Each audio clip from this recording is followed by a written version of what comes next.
الحمدللہ رب العالمین والصلاة والسلام علی اشرف الانبیاء والمرسلین ومن تبعہم بإحسان الی یوم الدین اما بعد۔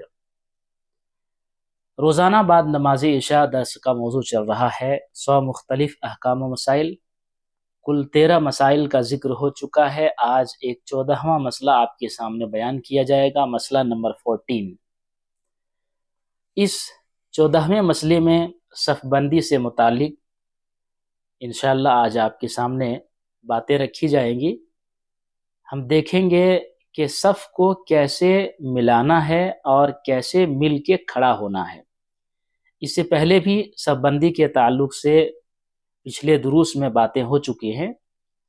آج اس مسئلہ نمبر 14 میں ہم آپ کے سامنے اللہ کے رسول صلی اللہ علیہ وسلم کی صحیح احادیث کی روشنی میں بتائیں گے کہ صف میں کھڑے ہونے کا صحیح طریقہ کیا ہے، کیسے اللہ کے رسول صلی اللہ علیہ وسلم نے کھڑے ہونے کے لیے کہا اور صحابہ کرام کیسے کھڑے ہوتے تھے، صف کو کیسے ملاتے تھے۔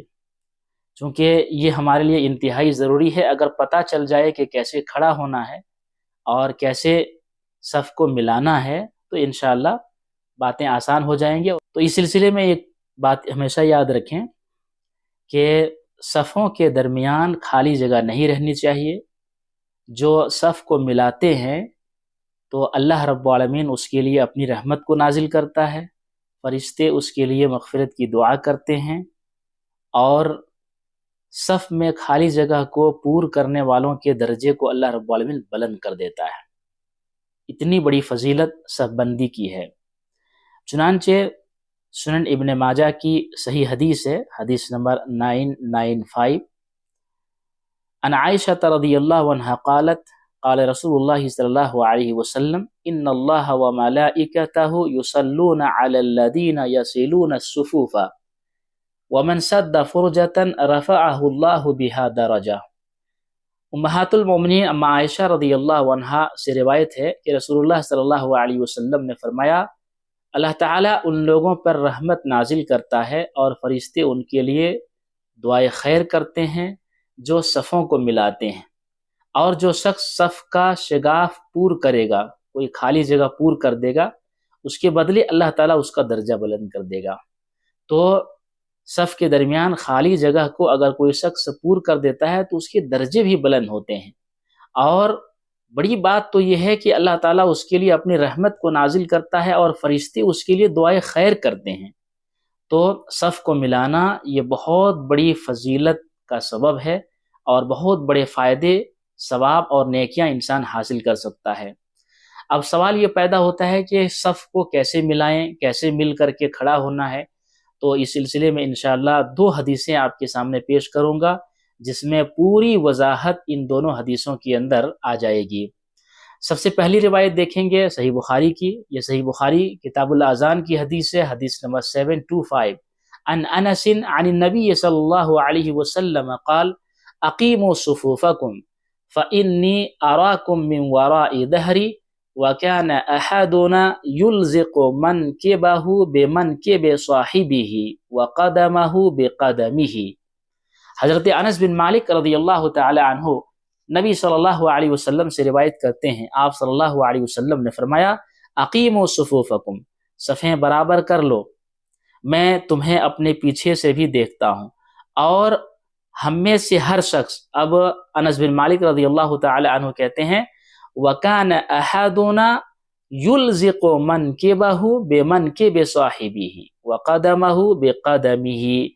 کہتے ہیں کہ ہم میں سے ہر شخص یہ کرتا کہ صف میں اپنے کندھے اپنے ساتھی کے کندھے سے اور اپنا قدم اس کے قدم سے ملا دیتا تھا۔ تو نبی اکرم صلی اللہ علیہ وسلم نے حکم دیا صفوں کو برابر کر لو۔ صحابی رسول کہتے ہیں کہ ہم میں سے ہر آدمی کیا کرتے تھے کہ اپنے ساتھی کے کندھے سے کندھے برابر کر دیتے تھے، ملا دیتے تھے، اور اسی طرح سے اپنے ساتھی کے پیر سے پیر ملا دیتے تھے، قدم سے قدم ملا دیتے تھے۔ تو اس طرح سے یہ آپ دیکھ رہے ہیں، یہ میں اشارہ کر رہا ہوں، ایسے ملا دیا کرتے تھے۔ یہ صف میں مل کر کے اسی طرح سے کھڑا ہونا ہے۔ اب اس سلسلے میں اور بھی ایک روایت آپ کے سامنے جو پیش کی جائے گی، اس میں انشاءاللہ پوری وضاحت آ جائے گی کہ کیسے مل کر کے کھڑا ہونا ہے۔ یہ دراصل سنن ابو داؤد کتاب الصلاۃ کی حدیث ہے، حدیث نمبر 662۔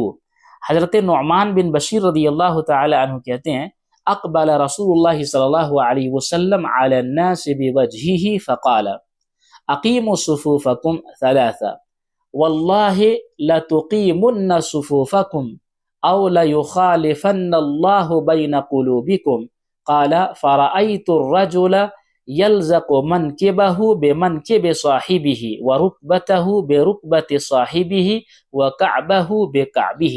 حضرت نعمان بن بشیر رضی اللہ تعالی عنہ بیان کرتے ہیں کہ اللہ کے رسول صلی اللہ علیہ وسلم نے لوگوں کی طرف اپنا رخ کیا اور فرمایا اپنی صفیں برابر کر لو۔ نبی اکرم صلی اللہ علیہ وسلم نے 3 بار یہ بات دہرائی کہ اپنی صفوں کو برابر کر لو۔ پھر آپ صلی اللہ علیہ وسلم نے فرمایا واللہ لتقیمن صفوفکم او لیخالفن اللہ بین قلوبکم، قسم ہے اللہ کی قسم، ضرور ایسا ہوگا کہ یا تو تم اپنی صفوں کو برابر رکھو گے یا اللہ تعالیٰ تمہارے دلوں میں مخالفت پیدا کر دے گا، اللہ تعالیٰ تمہارے دلوں میں اختلاف ڈال دے گا۔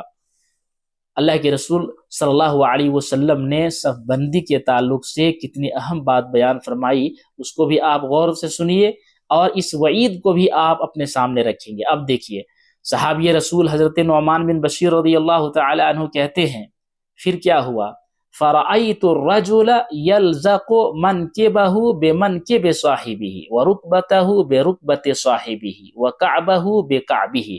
حضرت نعمان بن بشیر رضی اللہ تعالی عنہ کہتے ہیں کہ پھر میں نے دیکھا کہ آدمی اپنے کندھے کو اپنے ساتھی کے کندھے کے ساتھ، اپنے گھٹنے کو اپنے ساتھی کے گھٹنے کے ساتھ اور اپنے ٹخنے کو اپنے ساتھی کے ٹخنے کے ساتھ ملا کر اور جوڑ کر کھڑا ہوتا تھا، وہ چپکا دیتے تھے۔ تو میرے اسلامی بھائیوں، یہ اتنی وضاحت اللہ کے رسول صلی اللہ علیہ وسلم کی اس حدیث کے اندر آ گئی ہے کہ کھڑے کیسے ہونا ہے صفوں کے درمیان، صف میں کھڑا کیسے ہونا ہے۔ حدیث سے ہمیں پتہ یہ چلا کہ کندھے سے کندھا اور اسی طرح سے گھٹنے سے گھٹنا اور اسی طرح سے ٹخنے سے ٹخنا ملا کر کے کھڑا ہونا ہے۔ تو اس سے جو ہے صف بندی کا یہ صحیح طریقہ ہے۔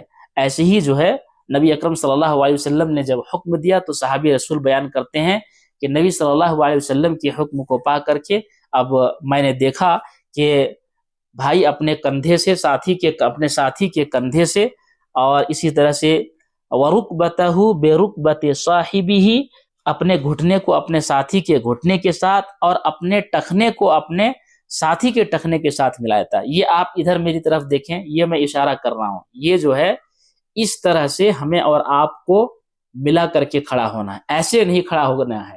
بعض لوگ کیا کرتے ہیں کہ صرف چھوٹی انگلی جو پیر کی ہے اسے ملا لیتے ہیں تو صفوں کے درمیان جو ہے خالی جگہ رہ جاتی ہے۔ آپ کو ایسے ٹخنے سے ٹخنا اور قدم سے قدم ملا کر کے کھڑا ہونا ہے اور کندھے کو برابر کرنا ہے۔ تو اس طرح سے نماز میں صف بندی کا یہ صحیح طریقہ ہے جو صحیح حدیث سے ہمیں اور آپ کو پتہ چلا۔ اب بتائیے جو لوگ صفوں کے درمیان خالی جگہ کو چھوڑتے ہیں اور امام کی ابتدا میں نماز پڑھتے ہوئے الگ الگ کھڑے ہوتے ہیں، صف کو نہیں ملاتے ہیں، ٹخنے سے ٹخنا، کندھے سے کندھا، پیر سے پیر جن کے نہیں ملتے ہیں، کیا وہ ان احادیث کو نہیں جانتے ہیں یا ان احادیث سے بے خبر ہیں؟ کیا ان احادیث کے بارے میں انہوں نے جاننے کی کوشش نہیں کی؟ بھائی نماز جو ہے اللہ کے رسول صلی اللہ علیہ وسلم کے طریقے کے مطابق پڑھنا ہے۔ اتنی ساری حدیثیں وضاحت کے ساتھ آ گئی ہیں، اس کے باوجود بھی لوگ الگ الگ کھڑے ہوتے ہیں۔ یاد رکھیے اگر لوگ الگ الگ کھڑے ہوتے ہیں تو وہ صف بندی نہیں ہے۔ صف بندی کا صحیح طریقہ اللہ کے نبی صلی اللہ علیہ وسلم نے بتا دیا ہے۔ انہی احادیث کی روشنی میں ہمیں اور آپ کو اپنے صفوں کو درست کرنا ہے۔ اللہ رب العالمین سے دعا ہے کہ رب العالمین ہم سب کو قرآن و سنت پر عمل کرنے کی توفیق عطا فرمائے۔ رب العالمین ہمیں اور آپ کو نبی اکرم صلی اللہ علیہ وسلم کے طریقے کے مطابق نماز پڑھنے کی توفیق عطا فرمائے، آمین۔